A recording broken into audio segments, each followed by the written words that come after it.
فليحذر الذين يخالفون عن أمره أن تصبهم فتنة أو يصبهم عذاب أليم۔ السلام علیکم ورحمۃ اللہ وبرکاتہ۔ آواز آ رہی ہے نا میری؟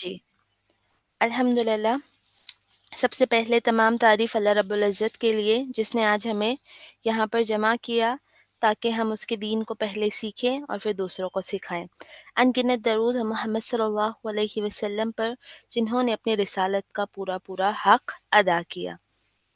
آپ دیکھیں، اللہ سبحانہ تعالیٰ نے انسان کو بنایا، اللہ تعالیٰ نے یہ پوری کائنات کو بنایا، اور اللہ تعالیٰ نے اس کائنات میں بے شمار مخلوقات بنائے، لیکن اللہ تعالیٰ نے ہر مخلوق سے وہ نہیں طلب کیا جو اللہ ہم سے طلب کرتا ہے، اور وہ کیا ہے؟ نیک اعمال، عمل صالح۔ اللہ تعالیٰ قرآن میں کہیں جگہ پر یہ فرماتا ہے کہ اللہ تعالیٰ نے انسان کو اپنی بندگی کے لیے پیدا کیا، لیکن جہاں پر اللہ تعالیٰ عبادت کے ساتھ بندگی کا ذکر کرتے ہیں، وہیں ہم دیکھتے ہیں کہ اللہ تعالیٰ قرآن میں بعض جگہوں پر انسان کی خلقت کا مقصد آزمائش بھی بتاتے ہیں۔ آپ اگر قرآن میں غور کریں تو سورہ ملک، وہ آیت جو ہم بارہا پڑھتے ہیں، اس آیت میں اللہ تعالیٰ ہم کو یہ بتاتے ہیں، پہلی آیت کے بعد دوسری آیت میں اللہ تعالیٰ کہتے ہیں کیا کہتے ہیں اللہ؟ الذی خلق الموت والحیات، کہ وہی اللہ ہے جس نے موت اور حیات یعنی زندگی اور موت دونوں کو بنایا۔ کیوں بنایا؟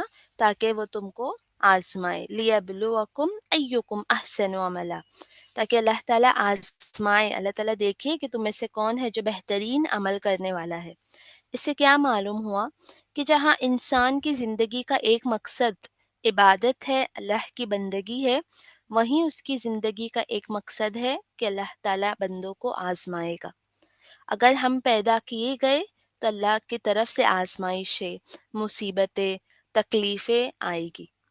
اب اللہ تعالیٰ کو جو پہچان، اگر ہم دیکھیں کہ اللہ سبحانہ تعالیٰ کو اللہ کا جو تعارف ہے جو ہم کو سب سے پہلے ملا بچپن سے، یا ہم جب کائنات کی طرف غور کرتے ہیں، پہاڑوں کو دیکھتے ہیں، ہواؤں کو دیکھتے ہیں، تو ہمارے دل میں تصور آتا ہے کہ اللہ تعالیٰ کتنا رحیم ہے۔